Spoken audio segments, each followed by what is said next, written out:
નમસ્તે વિદ્યાર્થી મિત્રો, ધોરણ 9 સામાજિક વિજ્ઞાનમાં જે આપણું ત્રીજું લેક્ચર ચાલુ છે, ત્રીજું પ્રકરણ, આજે એનું આપણે બીજું લેક્ચર જોઈ રહ્યા છીએ. તો આજનો આપણો અગત્યનો પ્રશ્ન છે કે વૈશ્વિક મહામંદી એટલે કે ઈસવીસન 1929 થી 1932ના સમય દરમિયાન જે વૈશ્વિક મહામંદી ઉદ્ભવી, એના ઉદ્ભવની અસરો, એની કઈ કઈ અસરો થઈ એની ચર્ચા કરો. તો આપણે જોઈએ તો વિશ્વના મોટાભાગના દેશો પર વૈશ્વિક મહામંદીની અસરો થઈ હતી. એટલે કે બીજું વિશ્વયુદ્ધ જે થયું, બીજા વિશ્વયુદ્ધ પછી વિશ્વની અંદર એક મહામંદીનો મોજું ફેરી વળ્યું હતું, જેના કારણે સમગ્ર વિશ્વને આ મહામંદીના મોજામાં અસર હેઠળ આવી ગયું હતું. વિશ્વની મહાસત્તા ગણાતા એ સમયનું બ્રિટન પણ પોતાના જે ચલણ, જે પાઉન્ડ હતું, એની સામે અનામત રૂપે જે સોનાનો જથ્થો જે રાખવાની જે નીતિ હતી, આ નીતિ પણ એને ત્યજવી પડી હતી. એટલે કે જ્યારે પણ નોટ કરન્સીની છપવાની વસ્તુ થાય ત્યારે એટલી કિંમતનું સોનું પણ જમા કરાવવું પડતું હોય છે સરકારની અંદર. એટલે કે એ જે સોનું અનામત રૂપે રાખવામાં આવેલું હતું, આ અનામત રૂપે જે સોનું હતું એને પણ એને વેચવાની ફરજ પડી હતી. બ્રિટનના આ પગલાની અસર અન્ય રાષ્ટ્રો પર પણ પડી હતી. એટલે કે વિશ્વનું એ સમયનું મહાસત્તા ગણાતું જો બ્રિટન ઉપર આવી અસર હોય, તો નાના મોટા જે વિકસિત દેશો હતા અથવા વિકાસશીલ દેશો હતા, એના ઉપર પણ સૌથી ભયંકર અસર આમાં જોવા મળી હતી.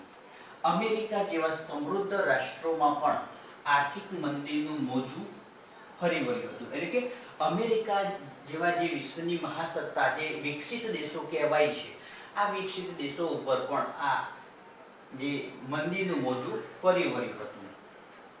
અમેરિકાના અનેક ઉદ્યોગ ધંધાઓ બંધ થઈ ગયા હતા. એટલે કે અમેરિકાની અંદર જે ઉદ્યોગ ધંધાઓ ચાલુ હતા, આ ઉદ્યોગ ધંધાઓ પણ બંધ થઈ ગયા હતા. લાખો કામદારો બેકાર બન્યા હતા. એટલે કે અમેરિકાની અંદર પણ ઉદ્યોગ ધંધાઓ પડી ભાગ્યા, જેના કારણે લાખો કારીગરો હતા જે એ બેકાર બન્યા હતા. વૈશ્વિક મંદીએ અમેરિકાની અર્થવ્યવસ્થાને નબળી પડી હતી. એટલે કે આ વિશ્વની જે અર્થવ્યવસ્થાઓ હતી, એના કારણે અમેરિકાની અર્થવ્યવસ્થાને પણ અસર થતી જોવા મળે છે. આર્થિક સ્થિતિને કથળતી અટકાવવા અમેરિકાએ કડક નિયંત્રણ લાદવા પડે. એટલે કે પોતાની જે આર્થિક પરિસ્થિતિ જે નબળી થતી હતી, આ આર્થિક પરિસ્થિતિને પહોંચી વળવા માટે એને કેટલાક આર્થિક ક્ષેત્રે કડક નિયંત્રણો પણ એને લાદવા પડ્યા હતા. વિશ્વના આંતરરાષ્ટ્રીય વેપાર અને ઉદ્યોગ ધંધા પર મંદીની અસર નીચે આવ્યા હતા, જેના કારણે વિશ્વનો વેપાર ઘટીને અડધો થઈ ગયો હતો. એટલે કે સમગ્ર વિશ્વની અંદર આ મંદીનું મોજું ફરી વળ્યું હતું, જેના કારણે સમગ્ર વિશ્વનો વેપાર ઘટીને અડધો થઈ ગયો હતો. ઇન્ટરનેશનલ માર્કેટની અંદર સૌથી મોટી મહામંદી આવી હતી. એટલે કે ઈસવીસન 1929 થી 1932ના જે સમયગાળા દરમિયાન જે બ્રિટન હતું, બ્રિટનને પણ પોતાનું જે પાઉન્ડના રૂપે અનામત જે સોનાનો જથ્થો હતો એ પણ વેચવો પડ્યો હતો. અમેરિકા જેવા સમૃદ્ધ રાષ્ટ્રો ઉપર પણ મંદીનું મોજું ફરી વળ્યું હતું. અનેક ઉદ્યોગ ધંધાઓ બંધ થવાના કારણે લાખો કામદારો બેકાર પડ્યા હતા, જેના કારણે અમેરિકાની અર્થવ્યવસ્થા પણ નબળી પડી ગઈ હતી. આર્થિક સ્થિતિને ની અંદરથી બહાર નીકળવા માટે અમેરિકાએ કડક નિયંત્રણો પણ લાદ્યા હતા. આમ વિશ્વની અંદર આંતરરાષ્ટ્રીય વેપાર ઉદ્યોગ પર સૌથી મોટી મંદીની અસર પડી, જેના કારણે સમગ્ર વિશ્વનો વેપાર અડધો થઈ ગયો. ત્યાર પછીનો આપણો બીજો પ્રશ્ન છે સંયુક્ત રાષ્ટ્રોની સલામતી સમિતિ. એટલે કે સંયુક્ત રાષ્ટ્રોની જે સમિતિઓ છે, એની અંદર ખાસ કરીને સલામતી સમિતિની પ્રશ્ન ઘણી વખત અવારનવાર પૂછાતો હોય છે.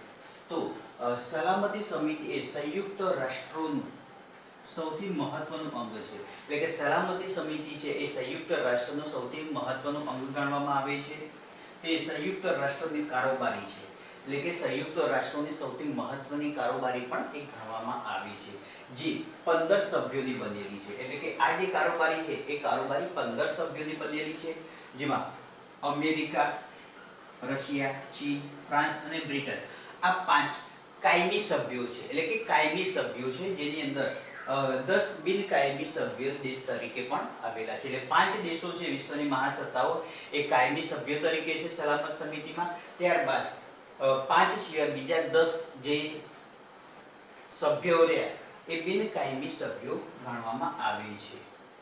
આ સમિતિ વિશ્વમાં શાંતિ અને સલામતી જાળવવાનું કામ કરે છે. એટલે કે આ જે સલામતી સમિતિ રહે સમગ્ર વિશ્વની અંદર બીજા વિશ્વયુદ્ધ પછી ત્રીજું વિશ્વયુદ્ધ ના થાય એ માટે સૌથી અગત્યનું એ વિશ્વની અંદર શાંતિ જાળવવા માટેનું એક કામ કરે છે અને તે માટે ચર્ચા કરે છે. એટલે કે પ્રક્રિયાઓ પણ કરે છે, સાથે સાથે ચર્ચા વિચારણાઓ પણ એ પોતે કરે છે.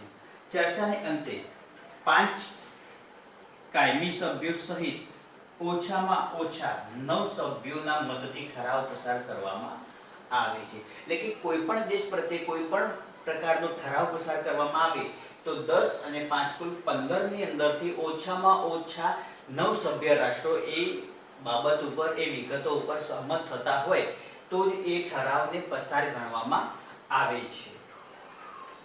સંયુક્ત રાષ્ટ્રના બંધારણે 5 કાયમી સભ્યોને નિષેધાધિકાર અથવા વીટો પાવર આપેલું છે. એટલે કે કોઈ પણ દેશ પ્રત્યે એક અણગમો હોય કે ના ગમતો કોઈ નિર્ણય લેવામાં આવે તો આ 5 સભ્ય દેશો એ વીટો પાવરનો ઉપયોગ કરવામાં આવે તો એ ક્યારેય પણ એ ઠરાવ પસાર થઈ શકતો નથી અથવા એ ઠરાવ એ અમુક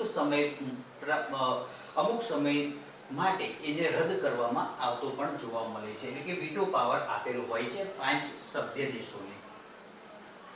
વિશ્વમાં શાંતિ અને સલામતી જાળવવા માટે સલામતી સમિતિએ વિશેષ સત્તાઓ આપવામાં આવેલી છે. એટલે કે વિશ્વની અંદર શાંતિ અને સલામતી જળવાઈ રહે એ માટે એને કેટલાક સલામતી સમિતિને મહત્વના સત્તાઓ પણ આપવામાં આવેલી છે. આમ સંયુક્ત રાષ્ટ્રોના સભ્યો રાષ્ટ્ર સાથે વાટાઘાટો કરે છે.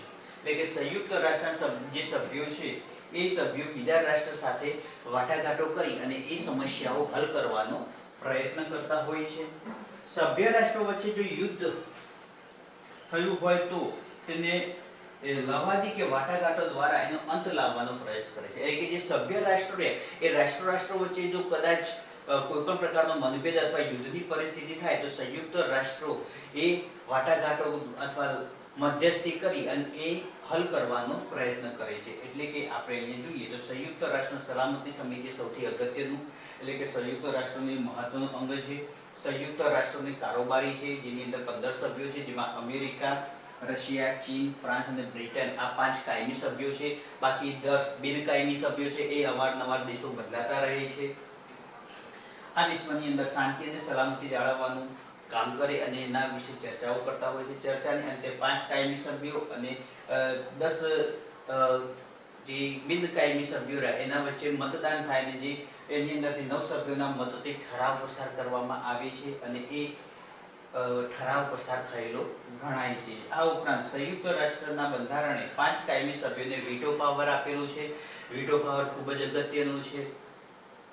જ્યારે પણ ભારત અને પાકિસ્તાનના કાશ્મીરના મુદ્દા ઉપર રશિયાએ ભારત તરફી વીટો પાવરનો ઉપયોગ પણ કરેલો જોવા મળે છે. આ માટે સંયુક્ત રાષ્ટ્રના સભ્યો સાથે વાટાઘાટો કરે છે અને જો સભ્ય રાષ્ટ્રો વચ્ચે પણ યુદ્ધ અથવા કોઈ પ્રકારની મતભેદ થાય તો સંયુક્ત રાષ્ટ્ર એ વાટાઘાટો અથવા મધ્યસ્થી કરી એને હલ કરવાનો પ્રયાસ કરે છે. તો આજે આપણે 2 પ્રશ્નો ચાલ્યા છે. આ 2 પ્રશ્નો તમારા નોટબુકની અંદર લખી દેજો.